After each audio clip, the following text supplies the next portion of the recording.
Get some!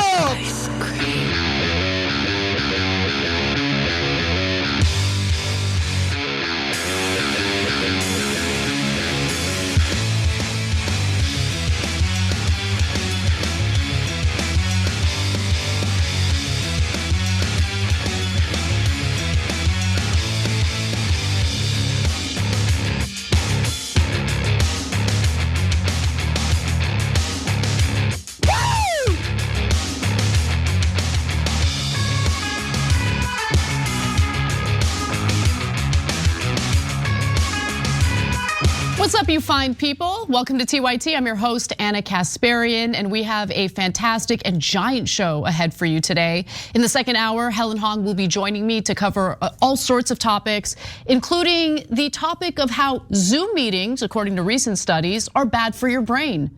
I'm not kidding, we've got the receipts. We're also gonna talk about how mortgage lending companies are doing so poorly with the high interest rates that the Federal Reserve has maintained that they're now hitting up their old employees in an attempt to claw back bonuses that they had paid them. I can't wait to share that story with you and more. So in the first hour, of course, we're gonna cover the latest in regard to the war in Gaza. And I just want to encourage you all, if you can, please help support the show. That topic specifically is an important topic to cover. We're gonna continue covering it. But a lot of those videos, a lot of that content, because of the terrible violence involved in that story, end up getting demonetized. And so we gotta be able to keep this place afloat. And the way we do it is through our members. We do it through the wonderful, generous people who send in their super chats during the live show. And look, totally understand if you have nothing to spare. Times are definitely tough for a lot of Americans, but you can help support the show for free by liking and sharing the stream if you're watching us on YouTube. So hit that like button, subscribe if you haven't already. And if you'd like to become a member, you can do so by clicking on that join button or going to tyt.com/join. Now, without further ado, let's get to our first story. Not in the face of an intensifying strategic competition in the Indo-Pacific and around the world. If the witness will suspend, and I ask that everyone again respect this hearing, we will suspend until the room is cleared. Is calling for a ceasefire. Shame on you all. The world is calling for a ceasefire. The American people don't want to support this brutal war. Secretary of State Anthony Blinken was protested repeatedly by peace activists as he was asking the American people to provide tens of billions of dollars in additional war funding for Israel. As Israel continues its siege on Gaza, and as Palestinian civilian casualties explode to devastating numbers each and every day, rage is growing toward the United States and its unwavering support for the Israeli Defense Forces' brutality. You can see here the hearings are being interrupted by protesters, the hands covered with some type of red material, perhaps presumably indicating blood on hands for what is happening in the Middle East. 3,500 kids dead. Come on, I'm an Army colonel, I'm a former diplomat, I resigned on that war in Iraq that you talked about. That was a terrible thing, and what we're doing right now in supporting Israel's genocide of Gaza is a terrible thing too. Palestinians aren't animals. Committee will suspend, and I again ask that those in the audience respect the people in the room and allow us to continue the hearing. The hearing will suspend until the disruption is removed. Ceasefire now. Ceasefire now. Back on the land, from Palestine to Mexico, all the walls have got to go. From Palestine to Mexico, all the walls have got to go. Palestine to Mexico, all the walls have got to go. Now, Capitol Police say that 12 protesters were in fact arrested during the hearing on the charge of crowding and obstructing. Some of the protesters who took part in the demonstrations were with Code Pink, which has also called for the United States to stop sending arms to Ukraine. And it turns out that they have bipartisan company because, believe it or not, Republican Congressman Thomas Massey from Kentucky declared that he does not support sending military funding to Israel because we, quote, shouldn't be funding other countries' wars, end quote.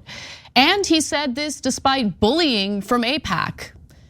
In an X post, Massey argued that if Congress sends $14.5 billion to Israel, on average, we'll be taking about $100 from every working person in the United States.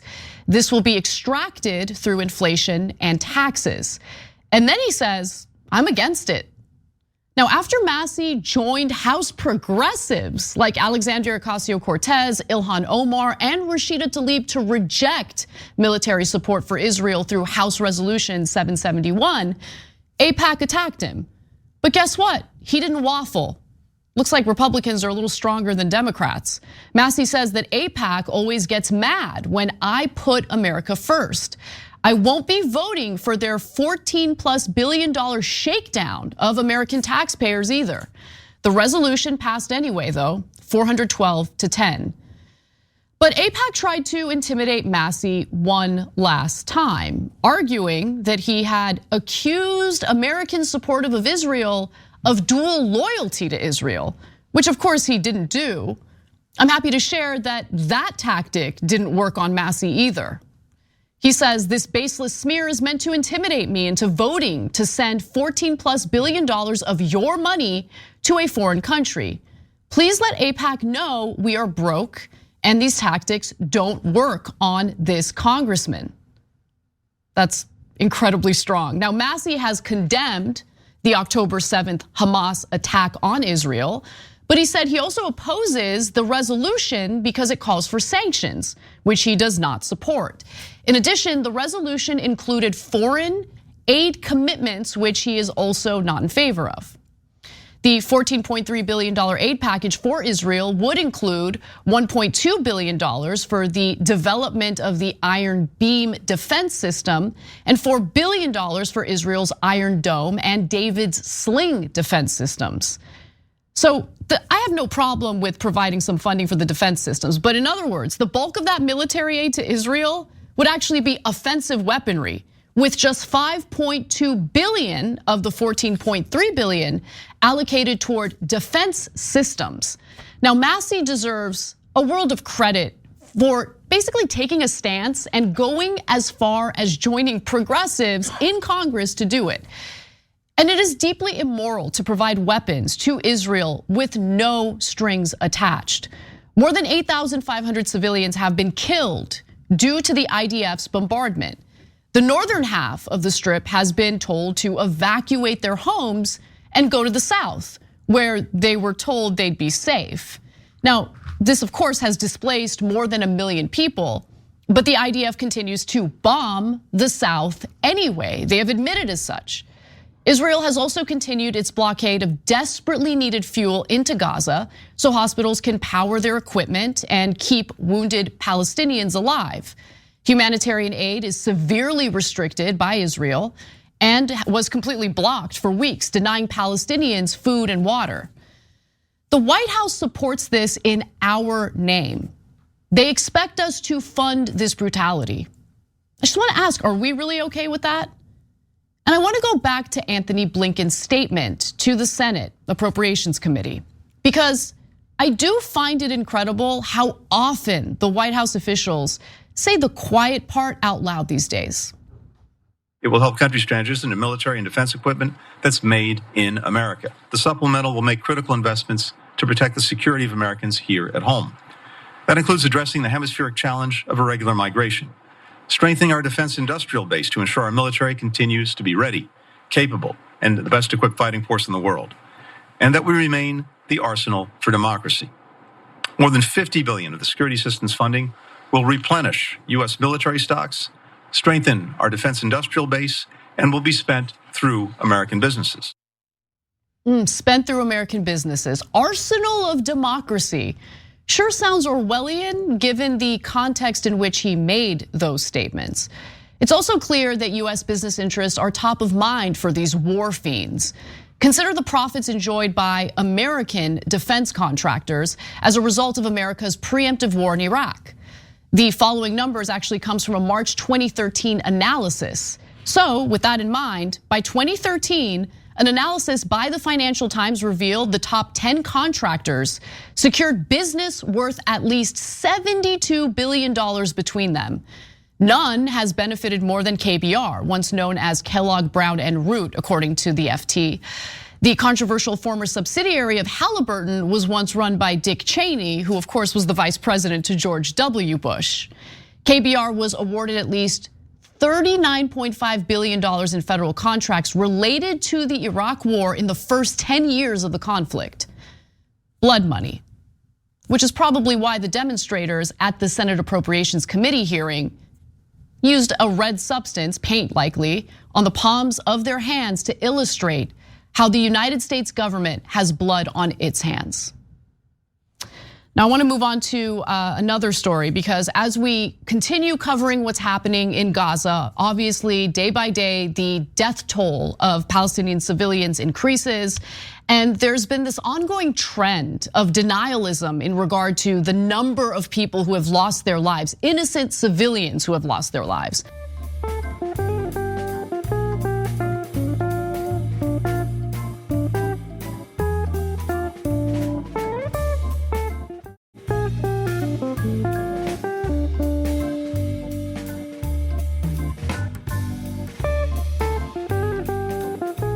And I'm ready to pour cold water on these ridiculous conspiracy theories, including the one you're about to hear from our own president, Joe Biden. I'm sure innocents have been killed, and it's the price of waging a war. I think we should be incredibly careful.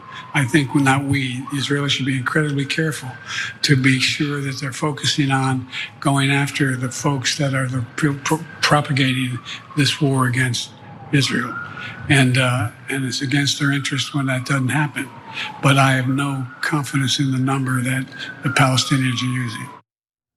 No confidence in the numbers the Palestinians are using. So as the civilian death toll in Gaza surpassed 7,000 people on October 25th, President Joe Biden suggested that Israel and the American people should be skeptical of the numbers, and argued that the source of this information, the Palestinian Health Ministry, cannot be trusted. Biden, along with the far-right Israeli government that is carrying out the atrocities in Gaza, argue that the health ministry is controlled by terrorist group Hamas, and as a result, the numbers are likely inflated. Now, never mind the fact that Biden's own State Department has cited the casualty figures put out by the Palestinian Health Ministry. HuffPost reviewed nearly 20 State Department situation reports starting on October 8th, which of course was the day after Hamas carried out its brutal and devastating terrorist attacks against Israeli civilians. And that killed 1,400 people. As HuffPost makes clear, these situation reports represent US assessments from the ground that inform policy decisions and decision making in Washington. In other words, the State Department not only cites these very figures that include insanely high civilian casualties, they make policy decisions that result in the United States greenlighting what Israel is currently doing. HuffPost analysis found the following. In at least 12 instances, US embassy officials attributed the number of Palestinian casualties to the Hamas-linked health ministry in Gaza, including in the report provided to State Department colleagues on October 25th, just hours before Biden's remarks. In one instance, in which a situation report questioned the accuracy of figures from the Gaza ministry on October 21st, the American official drafting the note wrote of the number of Gazans killed or injured the previous day. The numbers are likely much higher, according to the UN and NGOs reporting on the situation. So there's good reason why the State Department cites and relies on these numbers. Historically speaking, they've been relatively accurate. Toby Fricker, the United Nations, who's with the United Nations Children's Fund, spoke to German outlet Deutsche Welle, DW, to make the case. And before we go to his video, keep in mind that Catherine Russell, who's the head of UNICEF, says that more than 3,000 children have already been killed in just 3 weeks, with another 400 children dying every single day in Gaza. Now, with that in mind, let's hear what another UNICEF official has to say. The numbers of children killed, the numbers of children injured inside the Gaza Strip are extraordinary. Now, these numbers come from the Palestinian Ministry of Health. And UNICEF also has our own sources on the ground. We have staff on the ground, partners on the ground to look into the numbers, as we always do. And I'd just say that in past, like in 2014, for example, when there was an escalation, the UN then verifies numbers. We can't do that in real time, of course, for obvious reasons, but we verify numbers. And when we've done that before in similar situations, or not at this scale, the numbers have been very, very similar. And it's not just UNICEF that's pushing back on Biden's regurgitated IDF talking points either. The Associated Press noted that the Ministry of Health's figures from previous conflicts have broadly matched the numbers arrived at both the Israeli government and the United Nations. And the State Department itself has long considered the numbers reliable, which really does beg the question, why did Biden lie to us? But let me continue. The Gaza Ministry of Health responded by publishing a list of names of 6,747 people who had died as of October 26 since the bombing campaign began, including 2,664 children. The list included 2,665 children, but The Intercept found that one 14-year-old boy was listed twice, bringing its total down to 6,746. Otherwise, the list does not contain duplicates. And look, even though there were names provided, apparently that was not good enough for John Kirby.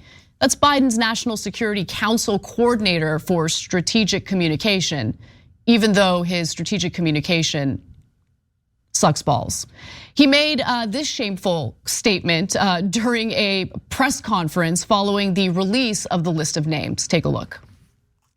Well, we all know that the Gazan Ministry of Health is just a front for Hamas. It's run by Hamas, a terrorist organization. I've said it myself up here. We can't take anything coming out of Hamas, including the so-called Ministry of Health, at face value. What we're saying is that we shouldn't rely on numbers put forth by Hamas and the Ministry of Health. So they say it's more than 7,000. Is there any way to assess how many it is? Or the president said it was a pretty dramatic moment when he said, "Yeah, we don't have any confidence in that." We respect that you can't take Hamas at its word, but it does appear by all independent journalism, including that by a lot of people in the room, that thousands of Palestinians have been killed. We would not dispute that. Does the president have faith in the numbers released by the West Bank Ministry of Health, which is run by Palestinian authorities, that says there's been more than 100 West Bank Palestinians killed by what President called extremist settlers? I know of no dispute with the rough numbers coming out of there either. We know that there's been quite a bit of violence in the West Bank as well. Obviously, the casualties are nowhere near the numbers that we're seeing coming out of Gaza. And just today, Kirby was actually confronted by a reporter who lost members of his own family in the war. Take a look at this. Thousands of Palestinian civilians have fallen so far, including 160 of my own relatives. And I'm just wondering, how many Palestinian civilians need to be killed before the United States calls for a ceasefire? First of all, my condolences to you and your family. Are you in touch with some? Well, that are as much as I can. Not as much as you'd like to be, yeah. But I'm very sorry to hear that. I'm very sorry to hear that. And so I can see this is obviously personal for you. In terms of a ceasefire, our concern with that is that Hamas benefits. Just go right back to regurgitating your talking points after a reporter disclosed to the world that 160 of his own family members gone, dead, wiped out by the IDF.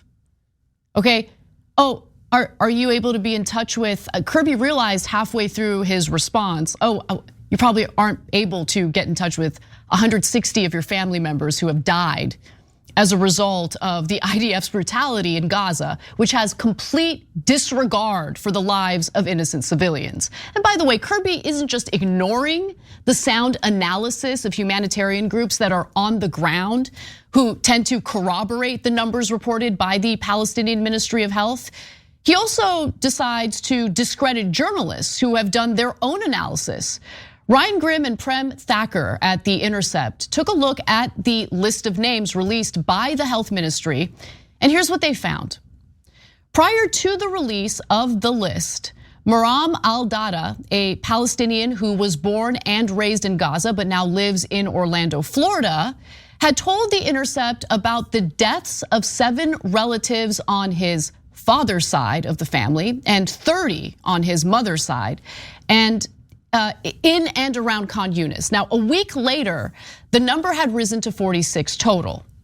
The Intercept then went on and compared the list of his relatives to the list released by the Palestinian Health Ministry.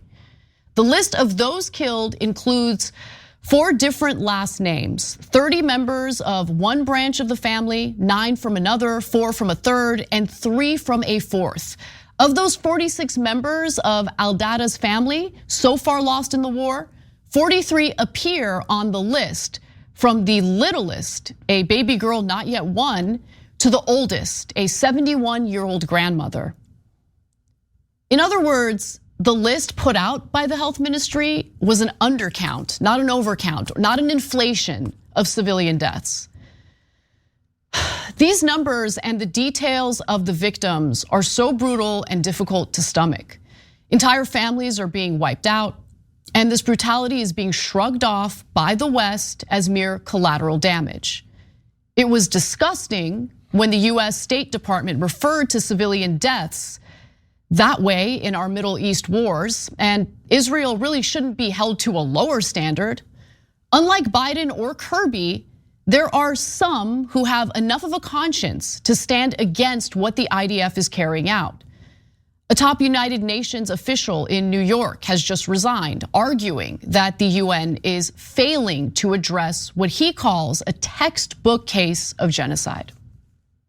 Craig McIver is a longtime international human rights lawyer who served as director of the New York office of the United Nations High Commissioner for Human Rights.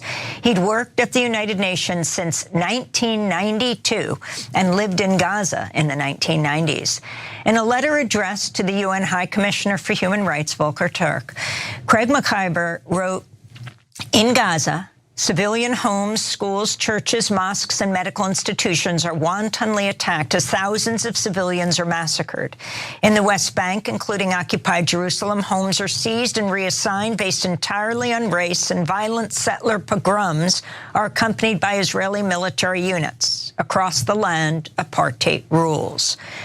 Craig McIver went on to write, "What's more, the governments of the United States, the United Kingdom, and much of Europe are wholly complicit in the horrific assault." And I feel a great deal of shame that we are, that the United States, in the name of the American people, has provided blanket immunity to Israel. Impunity, they can do whatever they want. There is no red line. There is nothing they can do that can convince the Biden administration to basically demand a ceasefire, reconsider the strategy of just indiscriminately bombing. Now, the UN official who quit is not the only one who's had issues with the United States and its handling of this war. After the Israeli Defense Forces took responsibility for bombing the Jabalia refugee camp, which killed at least 50 innocent people and injured hundreds of others, Bolivia cut diplomatic ties with Israel. In addition to dissolving diplomatic ties, Maria Nela Prada, minister of the Bolivian presidency, said Bolivia's government demands the end of attacks in the Gaza Strip, which have so far led to thousands of civilian deaths and the forced displacement of Palestinian people. Now, Israel responded, to be honest, the way you'd expect them to, by essentially accusing Bolivia of siding with Hamas, which is a common tactic Netanyahu's right-wing government uses to silence anyone who has any issue with the slaughter of civilians. They write that the government of Bolivia's decision to cut diplomatic ties with Israel is a surrender to terrorism and to the Ayatollah's regime in Iran.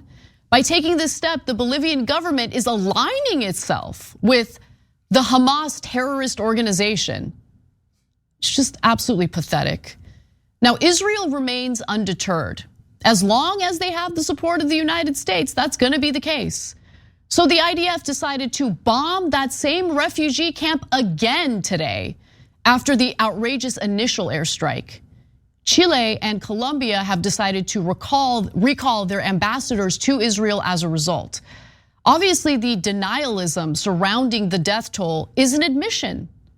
It's an admission that the flagrant disregard for human life, including the lives of literal children, is an outrageous violation of international law and deeply immoral. And while it is perfectly justified for Israel to hunt down the terrorists who raped, kidnapped, maimed, and murdered innocent Israeli civilians on October 7th, what the Israeli Defense Forces are currently doing goes way beyond that.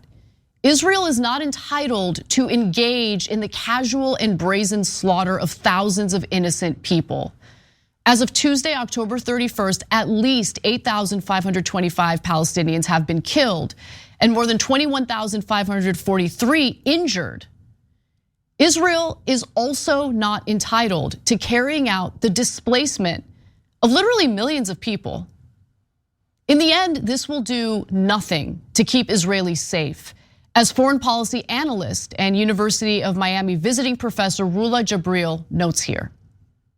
The military officials are saying today, and they've been saying for weeks, that they really don't see distinction between militia and militants and civilians. And this is the huge problem because it's creating mass radicalization around the Middle East, and it's triggering actors like Iran and others, militias who are now declaring war, not only on Israel, but also on the United States, as we've seen yesterday from the militias, the Houthis in Yemen. You cannot kill your way to defeating an idea. You have to address the underlying causes that feeds that idea.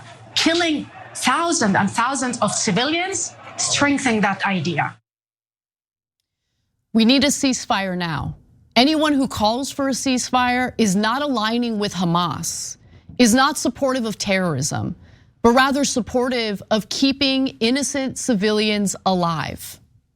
We got to take a break. When we come back, we'll talk a little bit about the impact that Biden's handling of this war has had toward his campaign and the likelihood of him getting reelected as president of the United States. Stick around. Ice cream.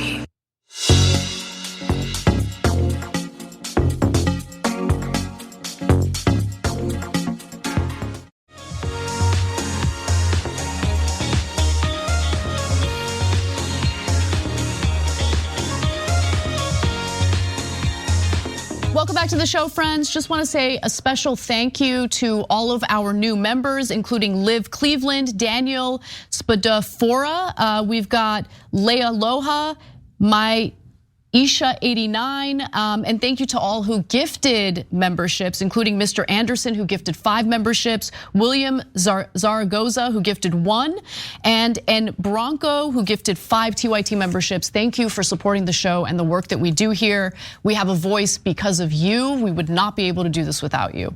With that said, I wanted to talk a little bit about the public's perception toward the Biden administration and its handling of the war in Gaza, because it is having an impact among a specific set of voters, a specific demographic, and it is concerning it should be concerning for Biden, considering a lot of these voters are in swing states that he desperately needs in order to win re-election.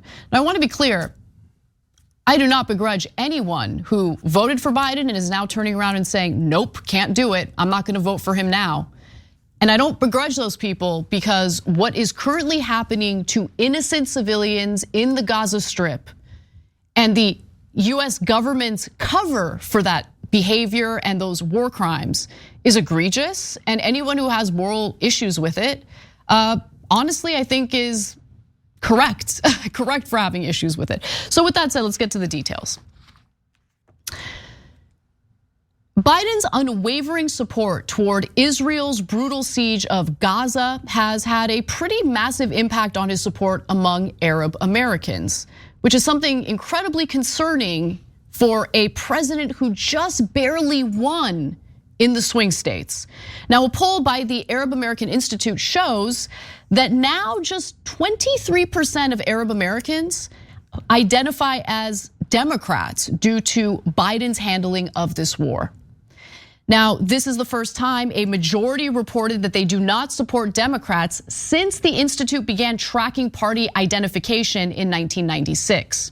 Now, don't get it twisted. They definitely do not side with the GOP either. Those identifying as independents rose to 31%, the highest it's ever been.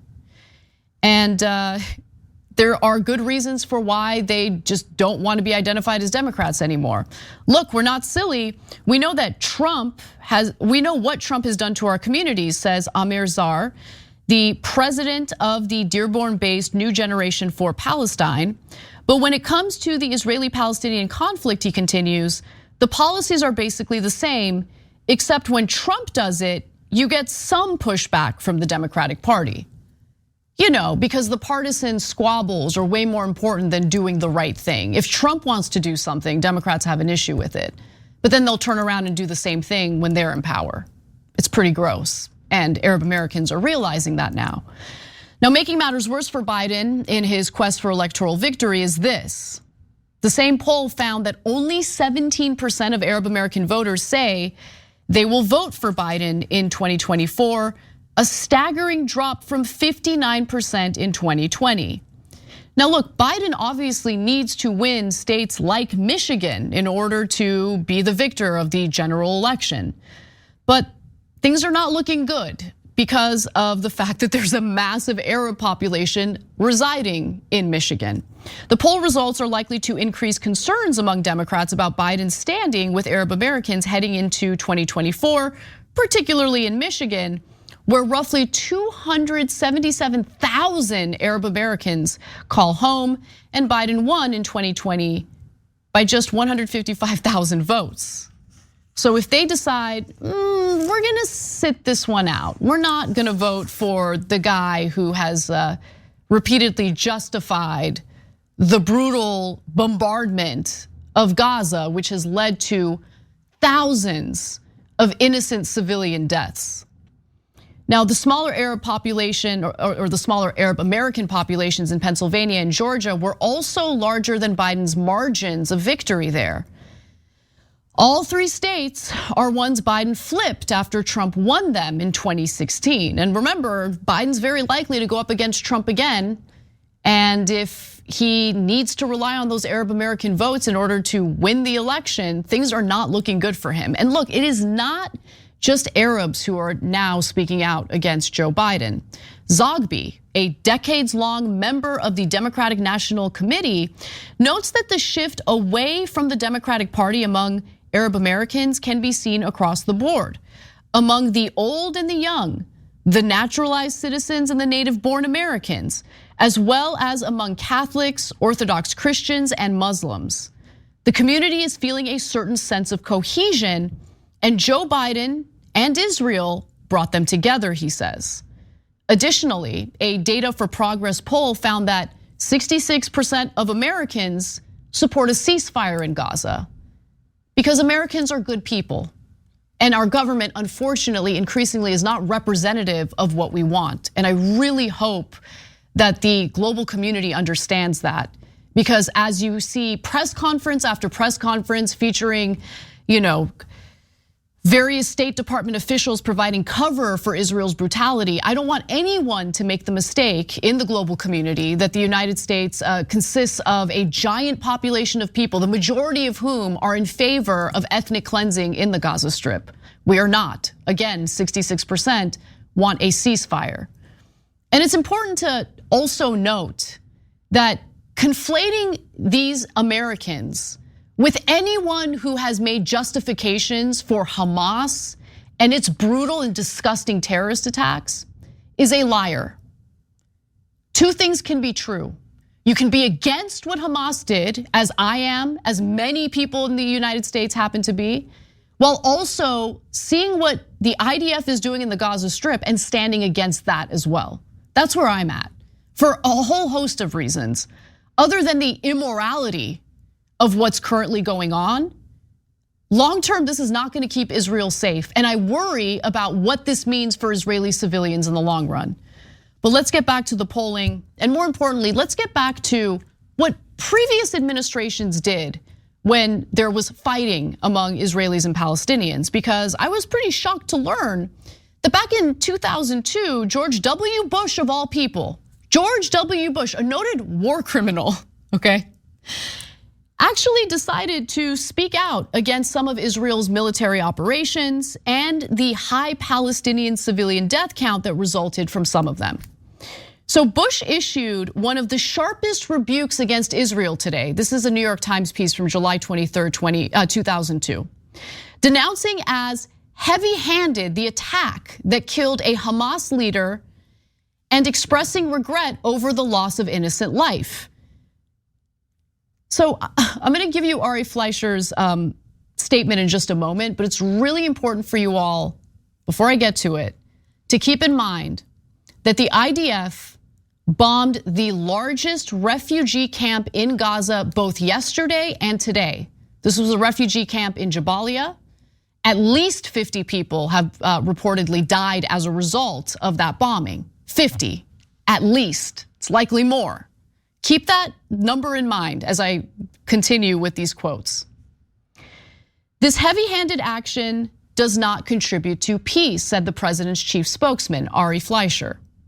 This message will be conveyed to Israeli authorities, and the United States regrets the loss of life. Already a strong statement, but get a load of this. He continues, or actually the New York Times continues, at least 14 other people, including several children, were killed in the missile attack that killed Salah Shehadeh, a founder and the top commander of Hamas's military wing. Scores of others were wounded. So the Bush administration apparently had enough of a conscience to find it reprehensible and immoral for Israel to carry out a strike that apparently targeted one Hamas commander, but ended up killing 14 additional Palestinian civilians. They had a problem with that.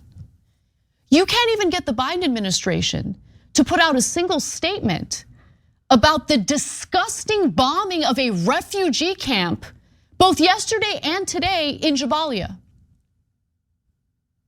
It is amazing to me. This is the Bush administration. Like, just let that sink in. But I'm not done yet, there's more. Fleischer said that the Israeli operation was a deliberate attack on the site, knowing that innocents would be lost in the consequences of the attack. They were against it, they spoke out against it. Asked how the administration could be so sure that Israel knew that civilians were in the building, you know what Ari Fleischer said? He replied, quote, "These were apartment buildings that were targeted." It's really depressing to see that our government's morality devolved even further since the Bush administration. That is so incredibly depressing.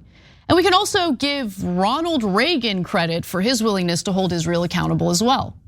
And by the way, actually, real quick, let's go back to 2002. Let's go back to 2002, when Israel did what they did in taking out that Hamas commander while also simultaneously killing 14 other innocent civilians. Did Israel feel safer after that?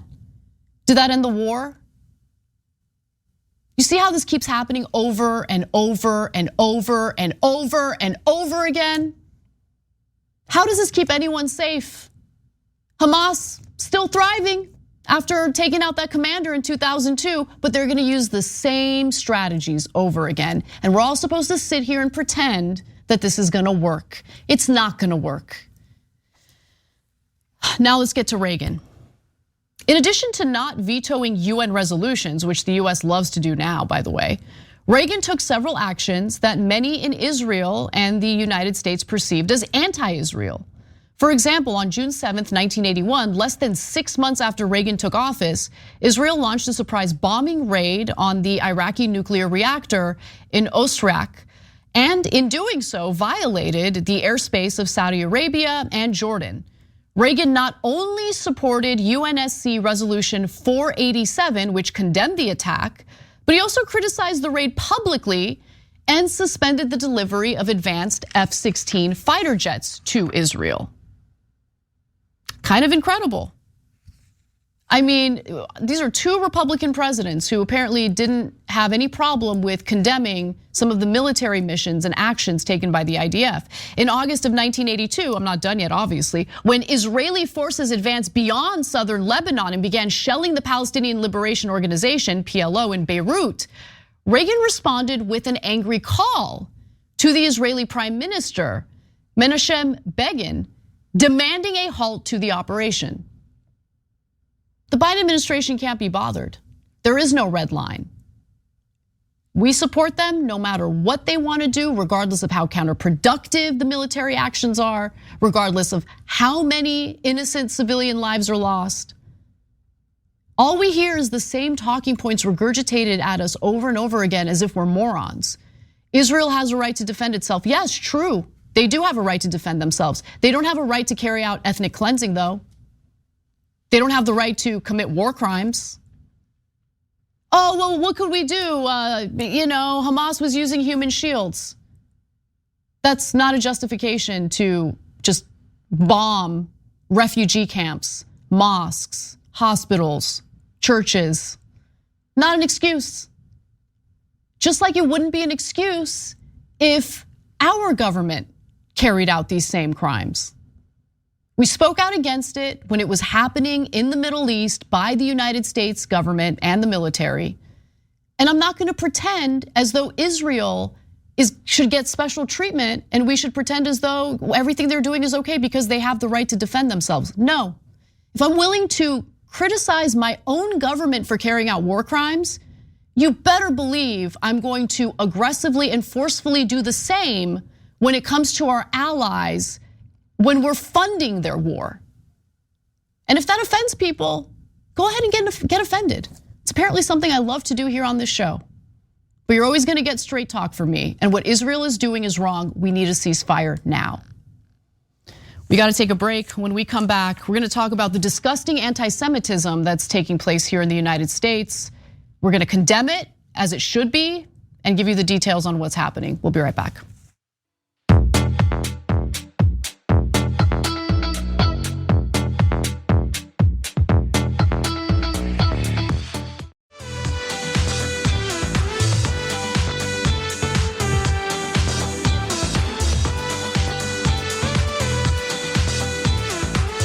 Welcome back to the show, everyone. I really wanted to make sure that we spent some time on the show to talk about something that's been bothering me for some time now, which is various anti-Semitic actions carried out here in the United States. It is unacceptable. I absolutely despise it. And it is getting violent in some cases. So with that said, let's get to the story. We will not tolerate threats or hatred or anti-Semitism. That was New York Governor Kathy Hochul in Ithaca Monday after posts threatening deadly violence against Jewish Cornell students were discovered over the weekend on a website where people write reviews of fraternities and sororities. One post specifically targeted the building that houses both Cornell's Center for Jewish Living and a kosher cafeteria. Do you feel safe walking across campus by yourself? I think I'm fearful. I mean, I'm going to have to go to classes, but there's always going to be, at least right now, that element of fear in the back of my mind. No one should be living in fear in the United States. And it disgusts me that our Jewish brothers and sisters, some of whom are disclosing that they're living in fear because of some of the anti-Semitic attacks they've been dealing with. Now, after multiple days of investigation, a Cornell student was detained and arrested yesterday for writing violent threats directed at the school's Jewish community. Now, it's part of a larger trend of growing attacks against both Jewish and Muslim Americans since the most recent violence in the Middle East. And it is devastating. It is depressing. It is not the way we should react or respond to what's currently happening in Israel and the Gaza Strip. Let me give you the details about Patrick Day. He's a 21-year-old junior from Pittsford, New York.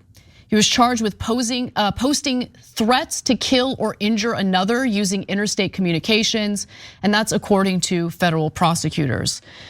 Court documents show multiple posts allegedly made by him where he used usernames like Hamas fighter, Jew evil, and glorious Hamas.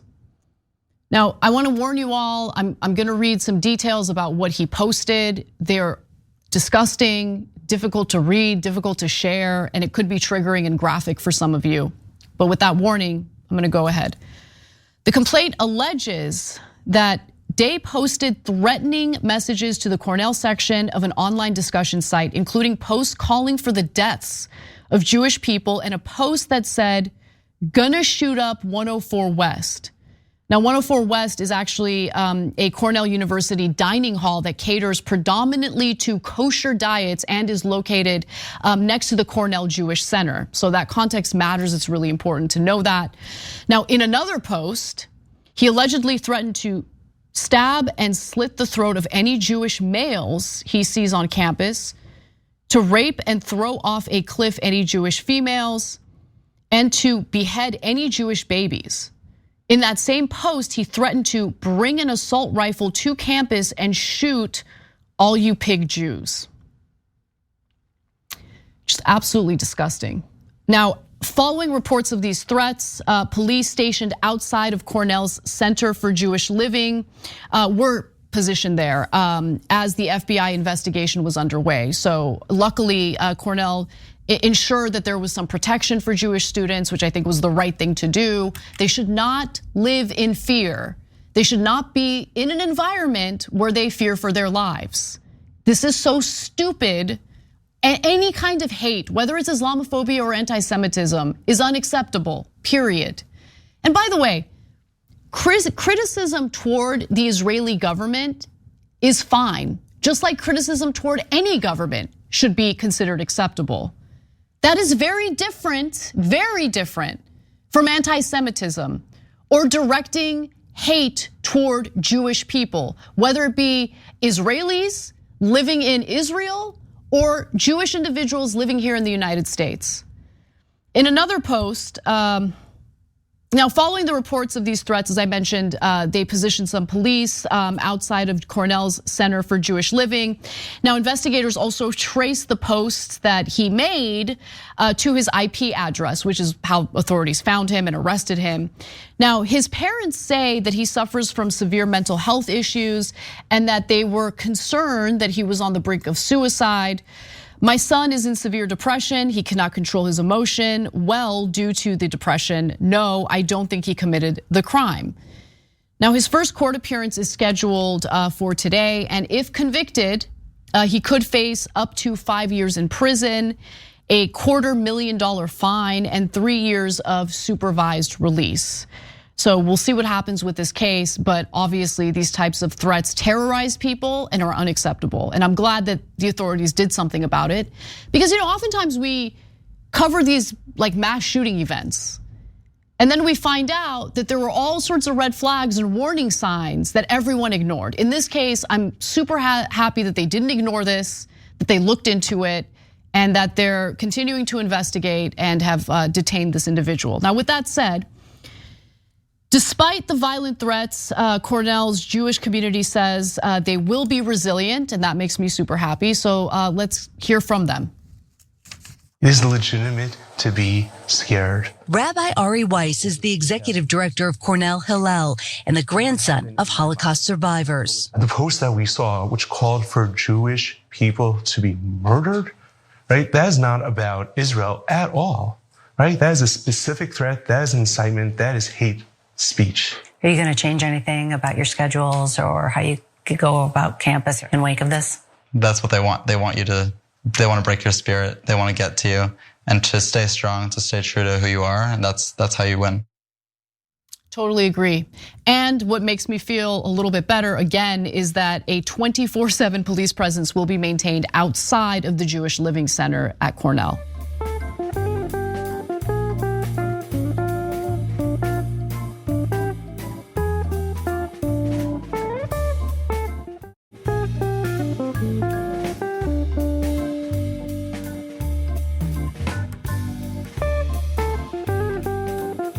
Cornell.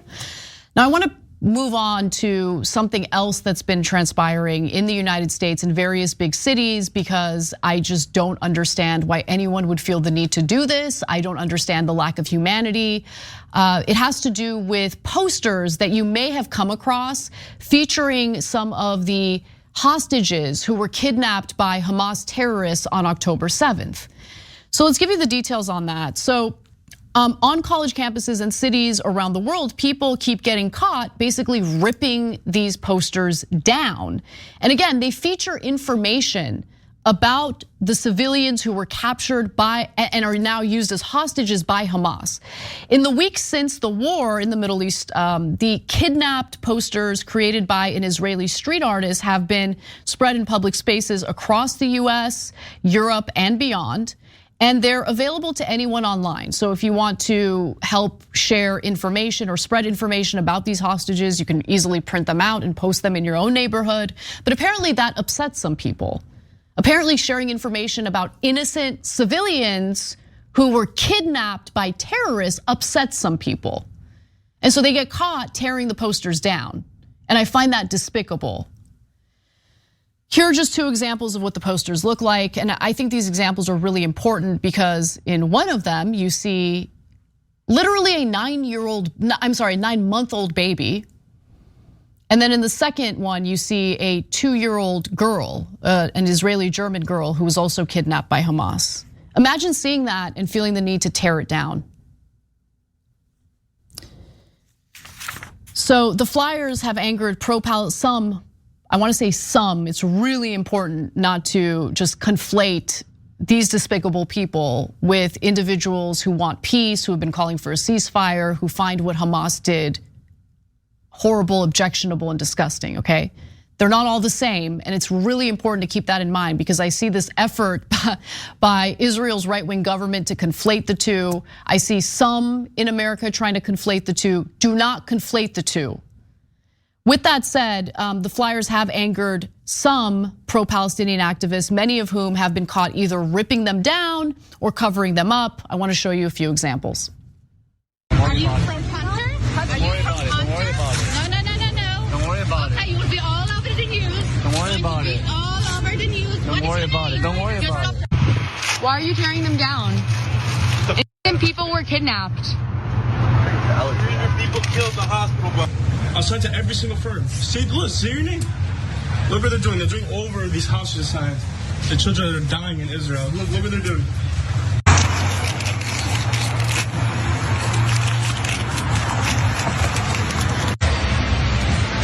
Why is she taking the pictures off? Does she work for management office? No. Do you know this person? Is she doing it all? Yeah. That is so sad. They think ripping these posters down is a form of protest.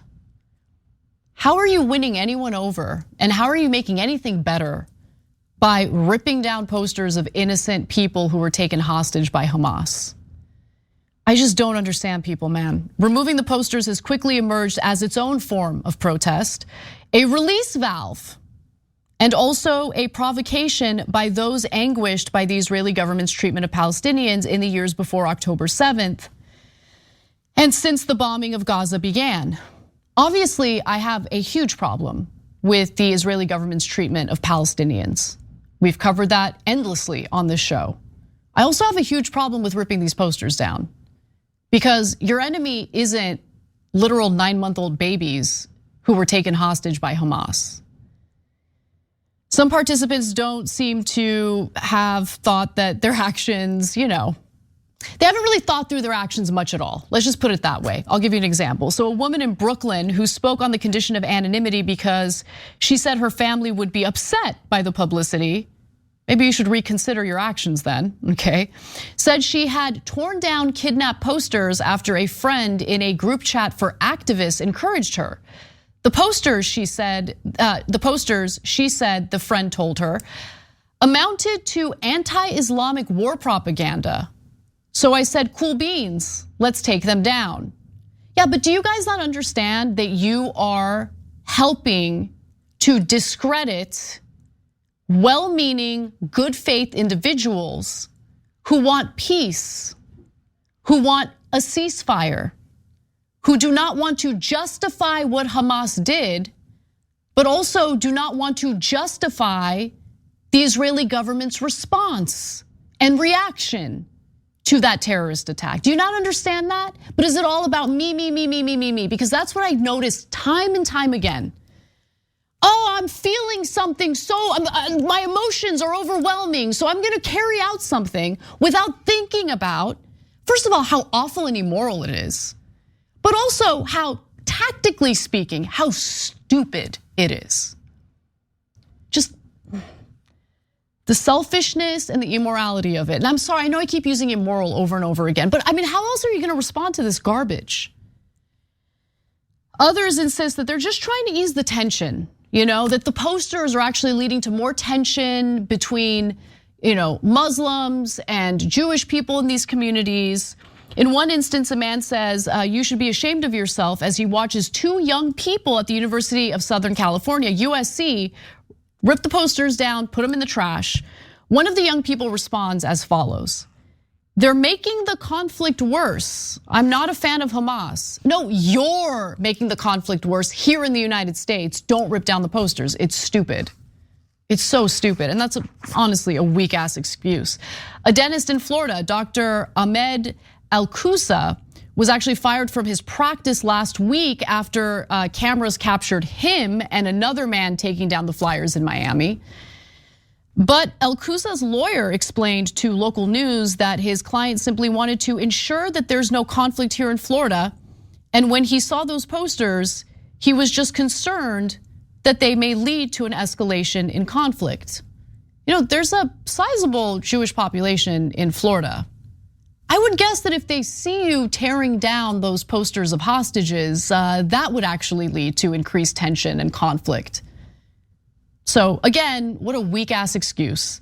And understandably, that is not how their actions are perceived. Here is Nitzan Mintz, one of the artists behind the posters, on Fox News, of course, explaining how she feels when she sees these posters taken down. Look at this poster, for example. This is Kfir, and he's 9 months old. When a person is ripping apart this baby's face, he thinks that he's tearing down the entire Jewish or Israeli entity. He does not realize that this baby is a real human being. It's not fake. This baby is right now probably in a very dark room held by Hamas with guns pointed to who knows. I can't even describe how I feel about this baby being held, kidnapped by Hamas. That baby's life matters. The lives of the thousands of children in Gaza who have died, their lives matter. Two things can be true. You can condemn the brutality toward Israeli civilians while also condemning the brutality toward Palestinian civilians. That is what a moral human being does. They look at these two instances and they find both utterly disgusting. Anyone who picks a side and minimizes the lives on the other. I wish I believed in religion, because if I did, I could say something like, their judgment day is coming. But I'm an atheist and I don't believe in that stuff. I just hope that they can take a moment to self-reflect and consider how they would feel if members of their own families were killed either by the IDF or by members of Hamas. We got to take a break. When I come back, Helen Hong will join me to talk about other things in the news, including how Trump supporters feel about Biden, and more importantly, what they would say to Joe Biden if they could.